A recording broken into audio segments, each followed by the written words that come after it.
irmãos, é um prazer, porque raramente eu sou convidado para dar as palestras às quintas-feiras, mas hoje, com o coração assim plenificado de amor, de alegria, de bênçãos, por reencontrá-los, por estarmos juntos, é que nós vamos trabalhar um tema que eu trabalhei exatamente no dia 8 de junho, que era relativo ao livro primeiro da Tríade de Manuel Filomeno de Miranda, pelo Espírito, que é Espírito, via Divaldo Pereira Franco, que se chama Transição Planetária. Este livro que está aqui é o primeiro de 3. O segundo se chama Amanhecer de uma Nova Era, que eu convido vocês para sábado estarem aqui, que eu vou trabalhar com esse segundo livro, Amanhecer de uma Nova Era. E o terceiro, que se chama Perturbações Espirituais. É fantástico. Para quem tem curiosidade, busque no Google, vocês vão encontrar referências, vocês vão encontrar textos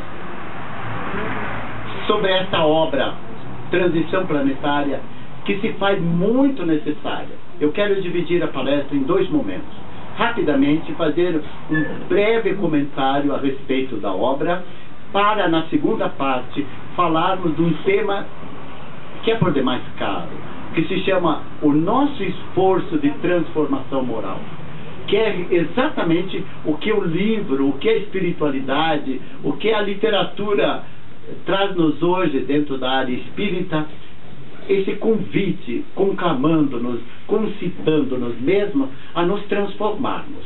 Por isso é basilar nós conhecermos as obras de Kardec, sem dúvida nenhuma, conhecermos as 5 obras que são a base, as estruturadas pelo Evangelho, pelo Livro dos Espíritos, pela Gênese, que são obras assim que sustentam e dão firmeza à própria doutrina. E sobre o Evangelho, calcado no Evangelho de Jesus, o próprio Evangelho segundo o Espiritismo traz-nos sempre essa reflexão que nos demanda abrirmos a nossa mente, aclararmos nossos pensamentos, despertarmos efetivamente. Afinal de contas, por que estamos hoje? Por que reencarnamos exatamente nessa época? A maioria olhando para uma criança não, mas a grande maioria aqui já deve ter nascido no século passado. Bom, né? E também no milênio passado, como todos nós. E que bom podermos reencarnar, porque segundo Joana d'Ângeles e os autores, mentores espirituais, sempre nos dizem que é a nossa melhor das reencarnações. Por que melhor? Porque estamos mais conscientes, temos grandes possibilidades, é na verdade. Quando não pela literatura impressa, encontramos isso sobejamente na internet. Então não há mais o que tergiversar, ou seja, fugir desse escopo, desse objetivo, primeiro, da aprendizagem. É para isso que nós estamos aqui. Por que digo isso? Porque nós crescemos com as nossas 2 asas. Uma, do intelecto, do conhecimento, das nossas leituras, das nossas vivências, do nosso amadurecimento, assim, estudantil e também intelectual, pela curiosidade, pelo interesse, por esse despertar do raciocínio, é que alargamos essa asa do intelecto. Mas não adianta, nós não conseguimos voar só com uma asa, concorda? E precisamos, naturalmente, a comparação é simples, precisamos abrir a outra asa, que se chama a asa do nosso crescimento moral. O que seria o crescimento moral? Aquilo que nos eleva, nos deixa pessoas melhores, conosco e com aqueles com os quais convivemos. Afinal de contas, não é prazeroso a gente ouvir assim: como é bom conversar com você, como é bom estar com você, como é bom sentir seu perfume, não físico, o perfume da sua alma, a sua gentileza, a sua bondade, a sua tolerância, a sua compreensão, a afabilidade, a doçura. Como é bom! Não é verdade? Nós gostamos de estar com pessoas assim, mas vez por outra convivemos também com aqueles que não têm esses atributos morais, que aqueles que são ditos pelo Evangelho, que Jesus nos disse: amai os vossos inimigos, Amai aqueles que vos caluniam, vos perseguem. Amai aqueles que pensam diferentes. Amai aqueles que são estorvo na nossa vida. Eu estou falando para mim. Começando por mim. Devo, todo tempo, andando na rua, dirigindo, dentro de um ônibus, em qualquer situação, sem contar o nós somos surpreendidos por pessoas que nos colocam frente a frente com a possibilidade de realmente testemunharmos se somos cristãos. E o que é ser cristão? O Cristo traduziu em 2 mandamentos: amar a Deus de todo o coração, de todo o entendimento, com toda a compreensão, e amar o próximo como a si mesmo, a nós mesmos.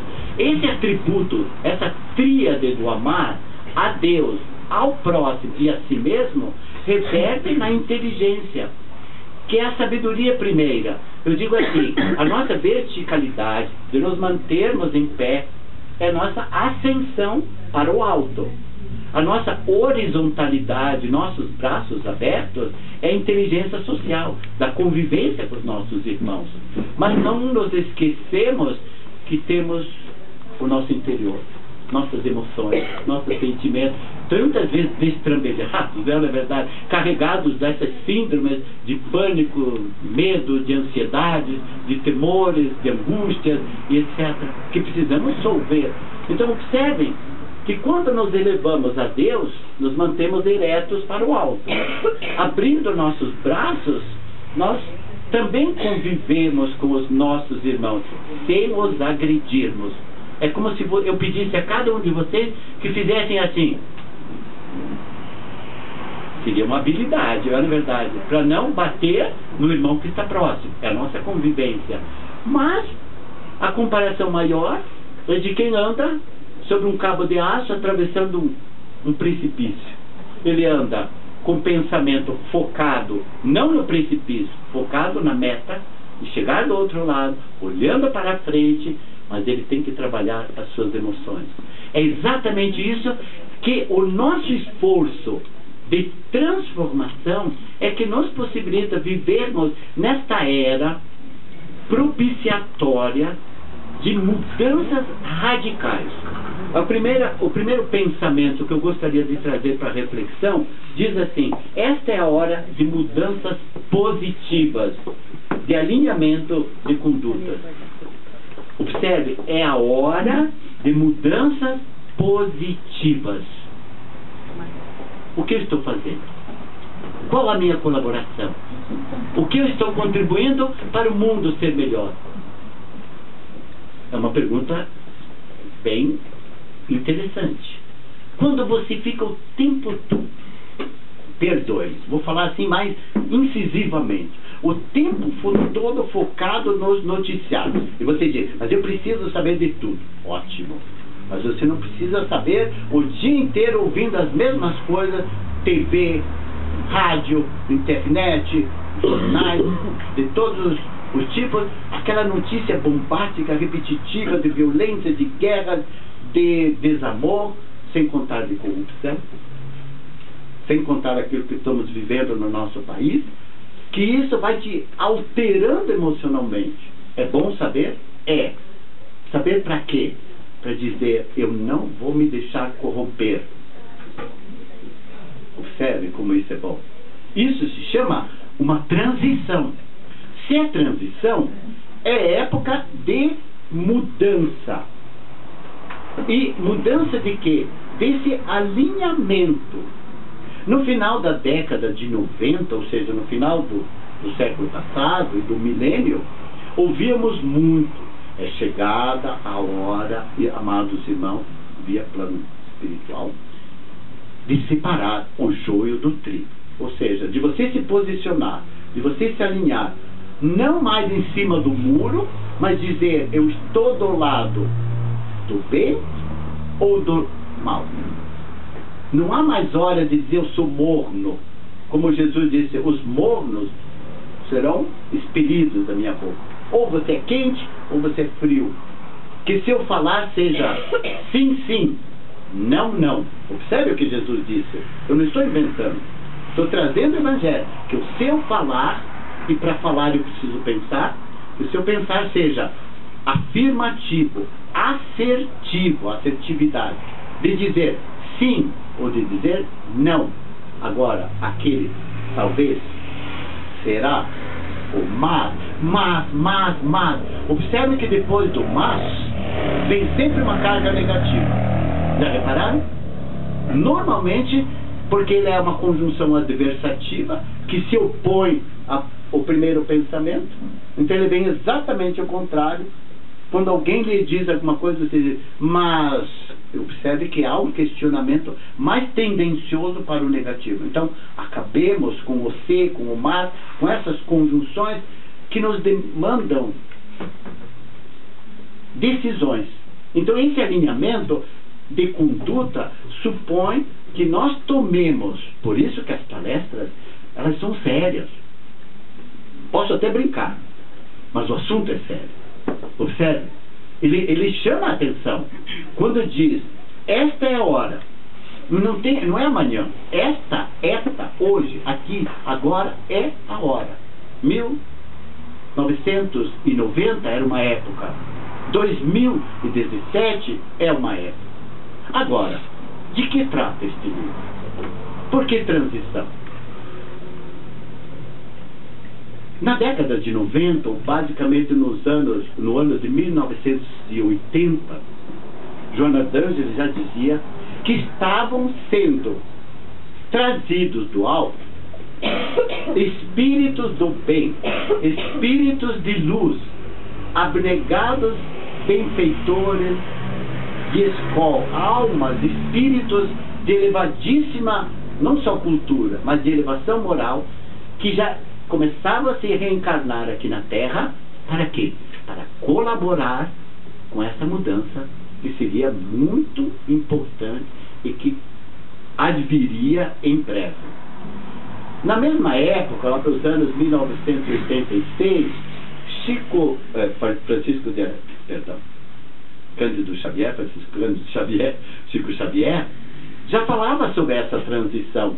E um dia ele foi questionado, mas fale, Chico, sobre essa transição.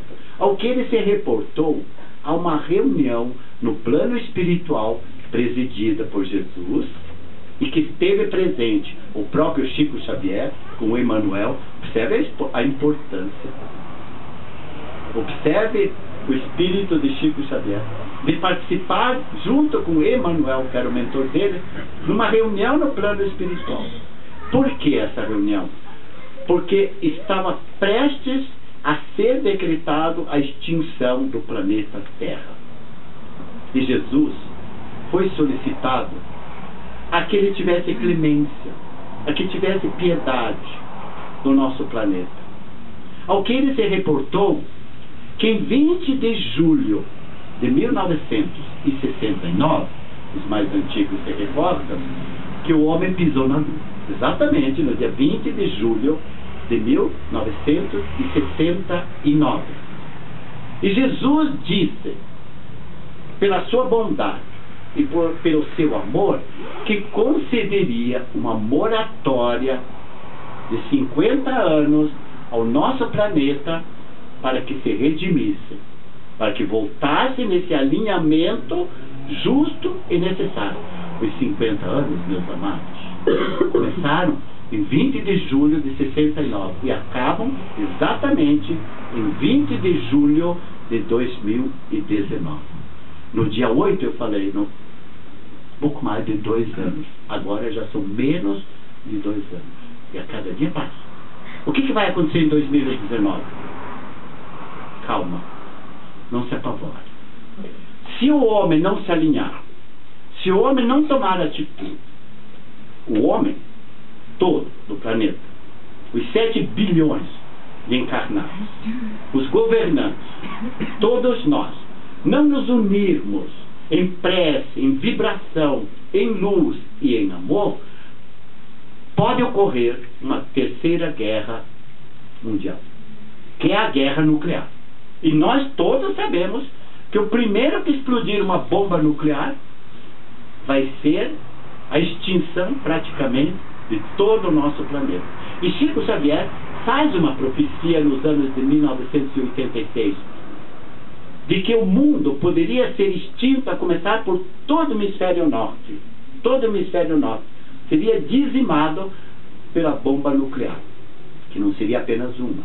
E o que restaria do hemisfério sul seria invadido exatamente por aqueles sobreviventes do hemisfério norte. E o Brasil seria dividido em partes. Apenas uma parte ficaria para o Brasil, a região do Rio de Janeiro, Minas Gerais, etc. Tanto o sul, quanto o centro-oeste, quanto o norte, quanto o nordeste, seria dividido segundo as nações. Nós do sul, por exemplo, seríamos invadidos pelos europeus. Seria uma continuidade de todos nós. Observem que isso é sério. Mas, ao mesmo tempo, ante o pavor da humanidade, Emmanuel consolou-nos quando diz que as profecias, observem bem, observem e ouçam, as profecias não são para serem cumpridas. Que bom. Mas então para que servem as profecias? Servem como advertência para a nossa mudança. E essa é a consolação. Então eu já vi nos olhinhos de todos vocês que antes havia lágrimas, agora diz assim, opa, há uma esperança. Graças a Deus, né? Opa. Se as profecias não são para serem cumpridas, então até agora não foram cumpridas. Em 99 para 2000 não era para ver o boom lá, também, a extinção. Aconteceu? Não. E não acontecerá. Por quê? Porque a humanidade está despertando. E isso é bom. Então o livro Transição Planetária, ele se divide mais ou menos em 3 partes. Na primeira parte, o próprio Manuel Filomeno de Miranda, que é um espírito de luz, desencarnado há muito tempo, mentor também de Divaldo Franco, assim como Joana D'Angeli, Amélia Rodrigues e tantos outros que psicografam via Divaldo Franco, ele trabalha o livro na primeira parte com relação a esses espíritos do amor e da luz que estão trabalhando para trazer ao planeta Terra a consolação, o alívio e etc. Na segunda parte aparece exatamente o socorro que vem do plano espiritual. O livro foi escrito em 2010. Em 2004, como todos nós subejamente sabemos, houve o tsunami no Oceano Índico, que morreram mais de 230 mil pessoas. E que essa devastação ainda se propaga decorrente de todo aquilo. Nós sabemos o que foi, o quão terrível foi esse tsunami no Oceano Índico. Daí que os espíritos vieram socorrer esses espíritos desencarnados violentamente. Assim como vêm espíritos benfazejos para socorrer essas tragédias coletivas, como aconteceu com o avião dos jogadores da Chapecoense, como aconteceu anos atrás com o avião da TAM, lá em São Paulo, que morreram 191 pessoas, como aconteceu aquela tragédia de Santa Maria, do incêndio da Boate Kiss. São essas tragédias coletivas que os espíritos são pegos assim, desculpa o termo, de supetão, rapidamente e desencarnados. Então, eles levam esse choque. Para vocês entenderem, imagine se nós, nesse exato momento, desencarnássemos coletivamente. O que aconteceria? Quem de nós está preparado para isso? E sobretudo quando o desencarne é de uma maneira trágica, um acidente violento, um incêndio, uma coisa assim, pavorosa. Observe o temor desse espírito, que de repente ele é sacudido. Então a presteza do mundo espiritual para socorrer e desligar o fluido cósmico desses corpos que agora estão inertes, mas cujo espírito não morre. Isso é muito importante, vale a pena o estudo, por isso a doutrina ela é importante. E na terceira parte, nós todos sabemos das influências espirituais, cujo terceiro livro fala exatamente das perturbações. Mas o que seriam essas perturbações? Vamos, assim, de uma maneira muito rápida, muito tranquila, observarmos que perturbação nós sofremos a todo instante. Concorda? Primeiro conosco, quando nós saímos da vigilância. Voltemos a Jesus. Orai e vigiai. Exatamente. Vigiarmos-nos. Vigiarmos os pensamentos, nossos pensamentos. Vigiarmos para que o pensamento não se traduza em palavras. E para que o pensamento e a palavra não se traduzam em ação. E essas perturbações são conosco. Quando nós saímos dessa sintonia, vocês entendem como uma estação de rádio. Você vai trocando de canal ou de estação e ouve ruídos, músicas ruins, comentários de que você não gosta. Algumas vezes você para, aquilo que você parou passou a ser seu. Percebe?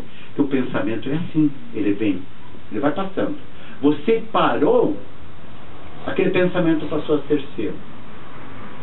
E aquilo que você pensa vai para o universo. Por isso é importante. Já ouviram a expressão consciência cósmica? Já ouviram? O que significaria? Aquilo que eu penso, aquilo que eu falo, vai para o cosmos, vai para o universo, vai para o espaço. E aquele pensamento passa a ser universal. Um exemplo clássico que eu sempre dou é como numa reunião. Você está lá, temeroso, não fez curso de oratória, não se treinou para desinibição, e de repente você diz assim: eu preciso dar a minha colaboração. Você tem um pensamento, uma ideia maravilhosa, mas pelo medo, pela ansiedade, por essa timidez, pela vergonha, você se cala. Passados 5 minutos, alguém diz assim: eu gostaria de contribuir, e fala. E você diz: eu não acredito. Era exatamente aquilo que eu ia falar. E como é que você explica isso? Mágica? Não. Isso é um pensamento seu que foi para o cosmos. Aí você se pergunta. Pode parar a palestra. Não precisa dizer mais nada.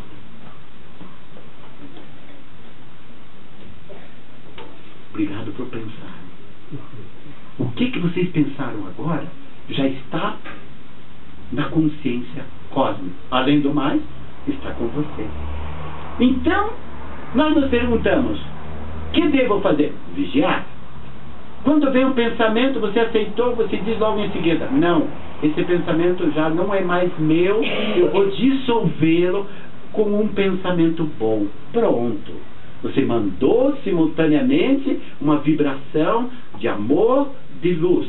Quando lhes jogam, despejam em você raiva, acusações, violências, e você pensa assim: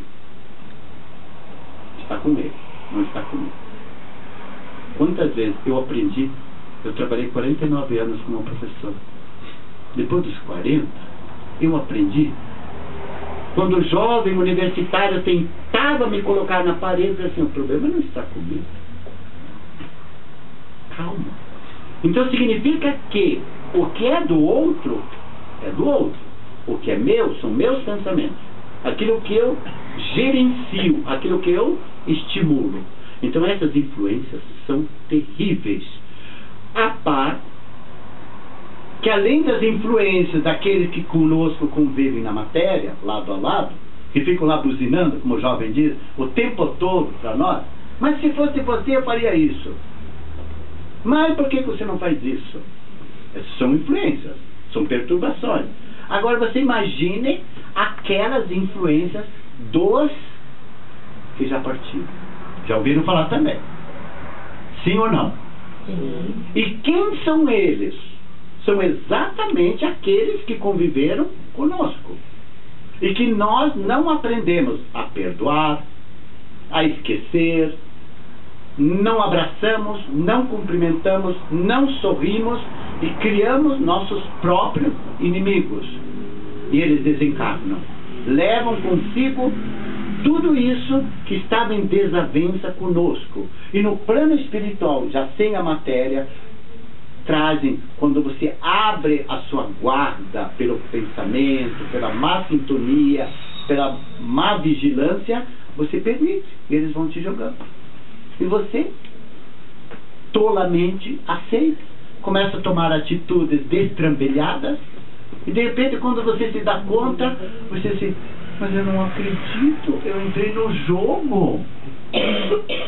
Eu fiz exatamente o que aquela pessoa queria. Falando aqui. Mas quantas influências perturbadoras? Por isso que nas casas espíritas, bendita seja a doutrina, há o trabalho de doutrinação, de encaminhamento a esses espíritos que vêm pedir socorro, que vêm pedir luz. É como se, volto a repetir, desencarnássemos neste momento, daqui 5 minutos, levaríamos exatamente aquilo que nós somos. Pensem nisso, meus amados irmãos. Então essa terceira parte, exatamente na página 179, ele fala dos médiuns, dos trabalhadores da casa. Mas lembre-se que todos nós somos médiuns. Todos nós recebemos influências. Todos nós trabalhamos intermediando. Ele chama a atenção. Médiuns que haviam aceitado o compromisso de alta responsabilidade. Ou seja, troquemos a palavra médiuns por cristãos. Cristãos que haviam aceitado o compromisso de alta responsabilidade para exercer a faculdade com Jesus. Nestes dias difíceis, sem dar-se conta, estão abandonando a vigilância recomendada pelo Mestre. Falei, né? Vigiai e orai. E por Allan Kardec, para engalfinhar-se em lutas de competição doentia, buscando lograr posições de destaque, de relevo, enquanto se fazem instrumentos de espíritos levianos, zombeteiros, debochados. Se você está num barzinho, bebendo, fumando, falando besteira, palavrões, etc. Obrigado pela resposta. Vocês já me responderam. Quem está ao seu redor? Não estou falando dos seus amiguinhos aqui da terra. São exatamente aqueles que se comprazem em beber, em fumar, em falar palavrões, em maldizer, em xingar, porque lá do outro lado levaram isso. E levam muito tempo até o espírito acordar, entre aspas, despertar para essa realidade que não está mais na carne, porque quando estamos aqui é a nossa grande oportunidade. Aliás, tergiversamos. Gostaram da palavra, né? Nos encobrimos. Não foi bem isso que eu falei. Você que entendeu mal. Eu não disse exatamente aquilo. Lá do outro lado, descortina-se a sua consciência e você vê tudo, às claras. E diz mais: que se comprazem em profetismo de terror e revelações confusas. Exatamente. O mundo está terrível, o mundo vai acabar. Acaba sim. Acabam os maus. E por que digo isso?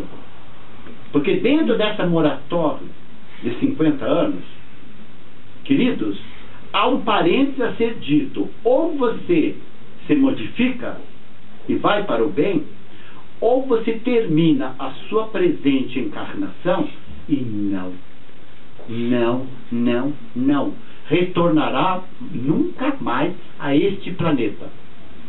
Então você pergunta, ué, mas me dizem que eu vou reencarnar?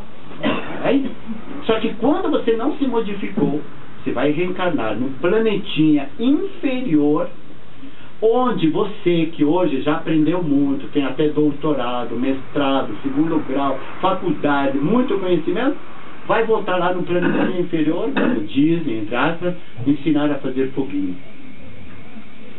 Ensinar que a roda não é quadrada. Não aconteceu conosco?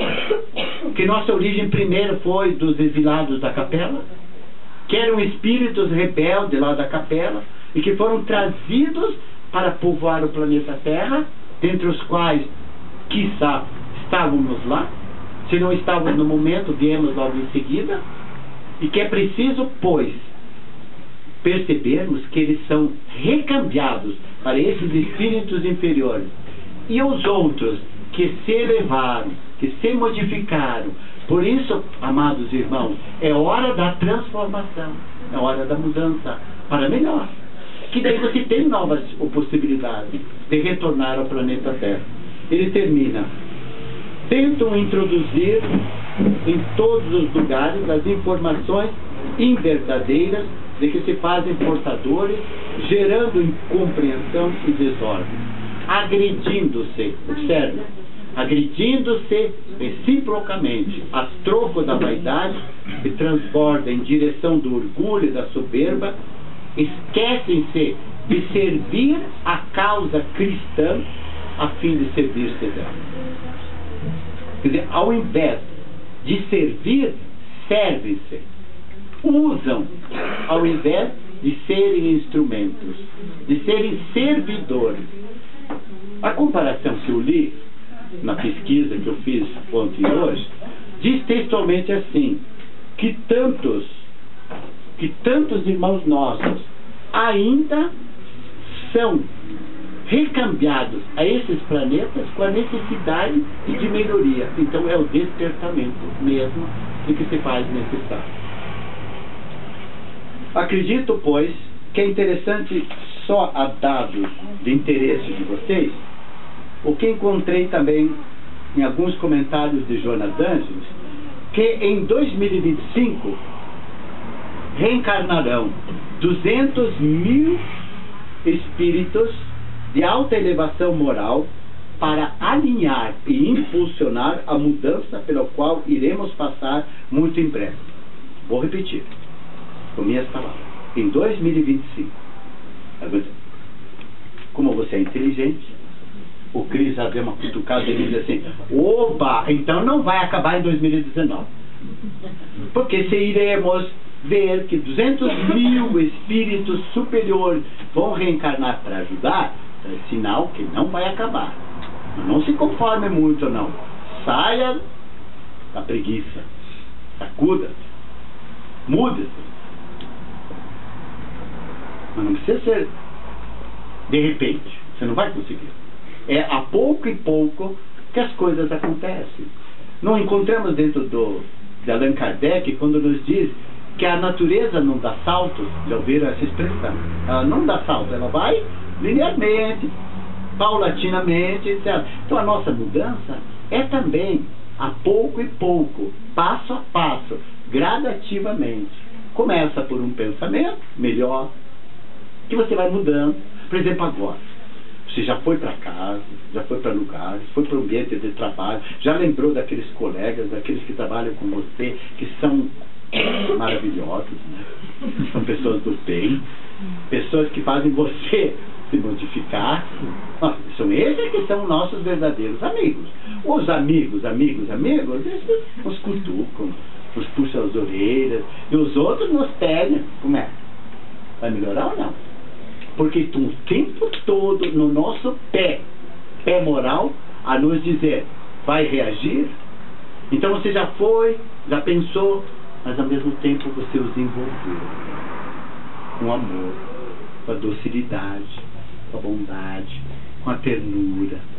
Observem como é bom. Quando o nosso irmão tocava e nós cantamos o Pai Nosso, eu vi lágrimas em muitos, porque era um momento tão agradável, tão prazeroso. Por que nós não conseguimos aquietar nosso coração? Fico pensando, olhando para vocês jovens, eu já com meus 70 anos, e, puxa, quanta coisa eu aprendi, mas quanta besteirinha eu fiz, né? Mas quanto estou aprendendo, mas quantas possibilidades Deus me dá. Então eu desperto de manhã e digo assim, obrigado, Pai. Ao deitar eu digo, obrigado, Pai. Durante o dia eu digo, obrigado, Pai. Eu não preciso fazer palestras com Deus. A palestra eu faço dentro da casa. Na minha consciência, a paz. Porque eu já percebi que eu sou inteligente. E você é inteligente. Eu já percebi que é bem melhor a paz do que a discórdia. Eu já percebi que Francisco de Assis nos disse, instrumento de vossa paz. Onde houver, que eu leve. É na verdade. Onde haja, que eu seja. É mais gostoso compreender que ser compreendido. Mas ao mundo é o contrário, né? É mais gostoso amar que ser amado. Mas lá fora, eu sou egoísta. Você não me ama. Você não me diz que me ama. Você não declara para mim que me ama. Mas você, Francisco de Assis disse, é melhor amar que ser amado. Melhor compreender. É melhor perdoar que ser perdoado. É melhor não precisar enxugar a lágrima no rosto dos outros. É melhor não fazer com que a lágrima caia. É melhor ser bálsamo ao invés de sermos veneno. É melhor usarmos a inteligência, a racionalidade, a compreensão, a justiça, ao invés da intolerância, do desamor, da agressividade. Quisera abraçá-los. No livro O Evangelho segundo o Espiritismo, ao capítulo 17, maravilhoso, cujo título se chama... Obrigado, irmão. Cujo título diz assim: sede perfeitos. Leiam, por favor. Se chegar em casa, leia esse capítulo. Mas quando você não conseguir ler tudo, pule para o item 4 do capítulo 17, que fala sobre ser espírita. O ser espírita, que não significa que você não, ser cristão. Ele diz numa frase textual assim: reconhece-se o verdadeiro espírito, o verdadeiro cristão, pela sua transformação moral. Jesus pediu aos apóstolos que fossem reconhecidos pelo amor, que fossem reconhecidos por se amarem. Observem o pedido de Jesus. E João Evangelista, o discípulo amor, o discípulo carinho, aquele que acho que é o único na literatura, nos evangelhos, que esteve tão próximo do coração de Jesus, que foi o único que reclinou a cabeça no peito de Jesus e sentiu as batidas do coração, as sístoles e as diástoles. Observem. E nós nos esquecemos que nós temos Jesus conosco. Jesus está dentro do nosso coração. Então não precisamos pedir que também eu possa reclinar a minha cabeça. Ele está com você, está comigo, está com todos nós. Reconhece seu cristão pelo amor que há. E o Espiritismo diz, Allan Kardec, reconhece seu espírito cristão pela sua transformação moral. Lembre-se que eu já falei bastante sobre isso, que gradativamente vai dominando. Depois eu digo mais. E continua: e pelos esforços. Esforço significa batalha, luta, persistência, disciplina, constância, perseverança. Gostaram dos verbos? E dos substantivos? O verbo é um só, faça.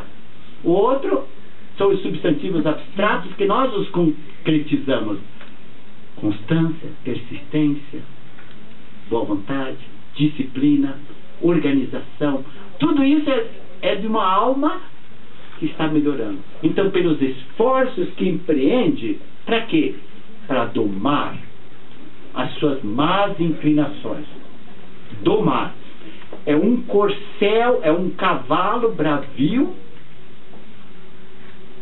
que somos nós, nosso espírito, nossa mente, que nós precisamos segurar as rédeas e domar, para que ele não venha a nos sacudir. Eu só estou virando uma página para encontrar uma belíssima citação no livro Fonte Viva de Kardec, por Emmanuel, que diz assim: não te canses de fazer o bem. Não te canses de fazer o bem. E o próprio Emmanuel faz uma comparação quando ele diz assim, eu vou primeiro ler, depois eu vou traduzir. Quando o buril começou a ferir o bloco de mármore embrutecido, a pedra, em desespero, clamou contra o próprio destino. Mas depois, ao se perceber admirada, encarnando uma das mais belas concepções artísticas do mundo, louvou o cinzel que a dilacerava. Observe um bloco de mármore, de pedra, de madeira, um tronco, em que o artista, o escultor, toma o buril, martelo, cinzel e começa a dar as primeiras marteladas, desbastando. Coloque-se no lugar daquela pedra. Sinta as feridas, sinta as batidas, você sendo desbastado. Ai, e você se sacode. Mas, dado um tempo pela sua paciência, pela sua espera, pela sua perseverança, você começa a perceber-se, você está se autoanalisando, se autodescobrindo, que antes você, pedra bruta, feia, disforme, agora passa a tomar forma de uma bela estátua.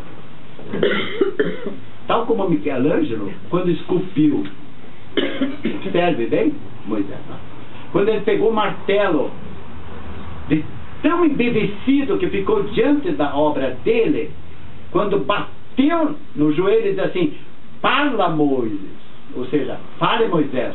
Observe que ele, embevecido pela beleza daquela arte, ele explodiu. Não é exatamente assim que acontece conosco? Quando pela nossa reforma íntima começamos a nos desbastar, as nossas arestas embrutecidas, duras, disformes, aquelas arestas que nós não conseguimos conviver com nossos irmãos, nós vamos gradativamente nos deixando lapidar. De que forma? Vindo à casa espírita, ouvindo palestra, indo ao passe, tomando água fluidificada. Mas, queridos, eu não tenho nem coragem de ler o que está escrito aqui, porque senão vocês vão me expulsar da sala. Quando ele diz, isso não é o suficiente. Quando você vem aqui, ouve uma palestra, vai à livraria até adquire um livro, empresta ou compra, vai lá dentro, tudo assim, estátua. Ai, esse passo maravilhoso. Ai, quando você estendeu as mãos, senti uma energia tão boa. Ai, como me fez bem. Aí você toma aquele copinho. Ai, aquilo é fluido. Emana energia. Você sai outra pessoa. Mas não se esqueça que, transpondo o portão, você tem que continuar igual. E ao chegar à casa, você também deve continuar. Então, ser cristão não é quando a porta está aberta. É ser cristão espírita 24 horas. Começando pela sua casa interior, começando pela sua casa lar, começando pelos ambientes da sociedade.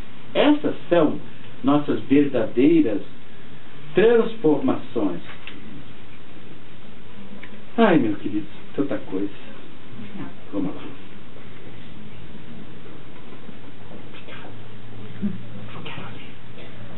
E pode tornar-se melhor a cada dia, independente de ser espírita ou não. Opta pelo bem sempre. Primeira atitude. Opta, escolhe, sem qualquer hesitação, pois comprovadamente é a melhor opção, seja qual for a circunstância, seja qual for a situação. Procura ser útil onde quer que se encontre, e cada vez mais útil.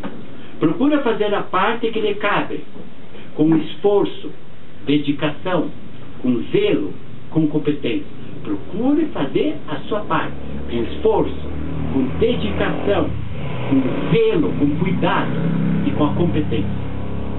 Procura agir com ética, com correção de conduta, sem causar dano ou prejuízo a outrem. Busca o seu aperfeiçoamento pessoal, de modo contínuo e permanente, esforçando-se por se aprimorar intelectual e moralmente. Procura esclarecer-se pelo estudo pessoal ou em grupo e por profunda reflexão. Queridos, isso aqui é uma palestra. Só sobre este parágrafo é exatamente aquilo que nos conduz à plena e total reflexão. acreditamos, irmãos, que tudo isso é coroado pelo autoconhecimento, pela percepção que você vai conseguindo fazer de si mesmo. Quando você se percebe, volto a repetir, você não se cansa de praticar o bem.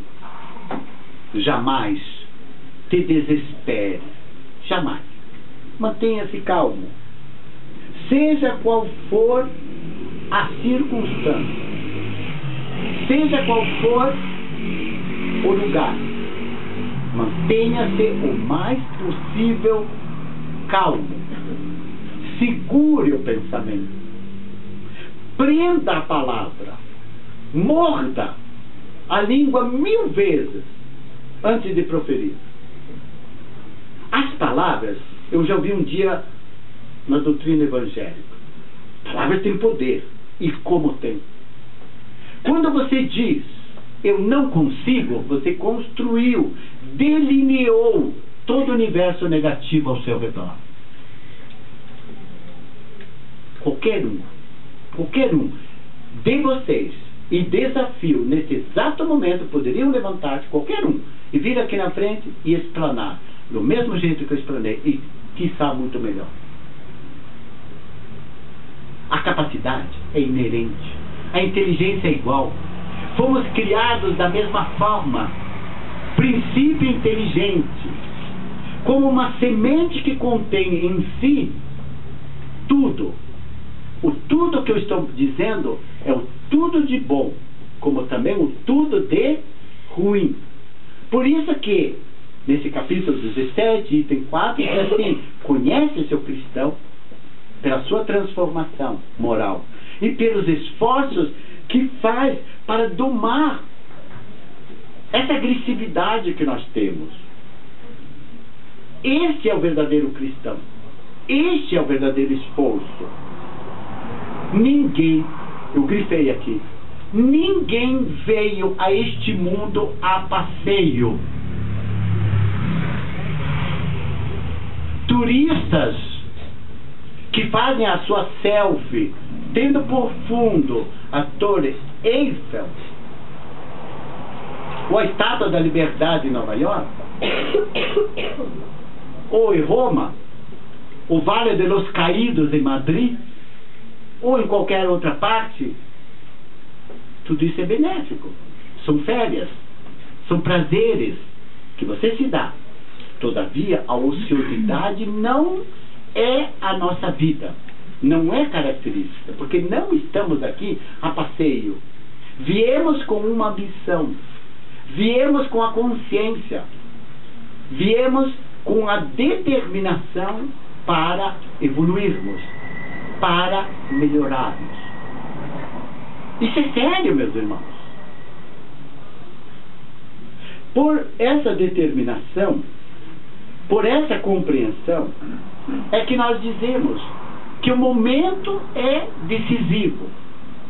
A transição já aconteceu, já houve tsunamis, terremotos, maremotos, as ondas já destruíram muitas praias, já destruíram casas, já fizeram estragos imensos, e todavia muitos ainda não se dão conta da real mudança, porque a hora é agora. E por que agora? Pelo meu estado consciencial, por essa minha percepção, pela clareza do entendimento, por essa compreensão que eu busco nesse afã incessante, denodado, constante, cíclico, passo a passo, é que eu me compreendo como criatura iluminada, porque sou filho de Deus, irmão dos meus irmãos, dileto, porque todos nós somos diletos filhos do amado Pai. Ninguém vai ao Pai senão por mim, diz o Cristo. Ele se posicionou como o caminho. Se ele é o caminho, no Evangelho nós encontramos a certeza, a diretriz, o norte, o rumo. Aponta no Jesus o que Kardec Traz lá no capítulo 5 do Espírito da Verdade, quando diz: há 2 mandamentos para todos nós. O primeiro, amar a Deus e amar o próximo, como a si mesmo. E o segundo, instruir-se. Que belíssima recomendação do Evangelho! Amar a Deus, amar o próximo como a nós mesmos, como a si mesmo. E o segundo, instruir-se. Para que essa instrução abra-nos o entendimento, o nosso intelecto, abra-nos a percepção, a clareza, para que saibamos realmente discernir entre o que é bom e o que é mal. Emmanuel disse também a Chico: quando o bem dorme, o mal aparece. Então há hora de despertar. Mas também há uma consolação. Assim como as profecias não se realizam, há também uma consolação. Cada vez que você praticar o bem, começando por você, disseminar uma parcelinha sequer de um bom cumprimento, de um sorriso que você dá para o próximo, de um cumprimento, de uma aceitação, de uma tolerância, de uma compreensão, você acendeu a luz, acendeu o seu farol. E você finalmente se pergunta: mas há uma pergunta que não quer calar: por que há tanto mal no mundo? Porque há muito bem, há muita luz. Quando a luz se faz, as trevas se afastam. Observe que a escuridão está lá fora. Quando você acende seu sol interior, sua vida, você possibilitou a luz. Então você afastou a negatividade, o mal. Quando você apaga a sua luzinha interna do bom ânimo, do entusiasmo, da vida, quando você esquece que Deus não está longe, está dentro de nós, que Deus é imanente, está comigo. Por isso até saúdo com Namastê, o Deus que está interno em mim, saúda o Deus interno que está em você, exatamente para nos dizer que essa luz que acendemos dissipa toda a treva. Por isso, volto a repetir, o momento é decisivo e a hora é esta, que se chama agora. O momento é decisivo e a hora é agora. É esta. Obrigado, aprenderam, né?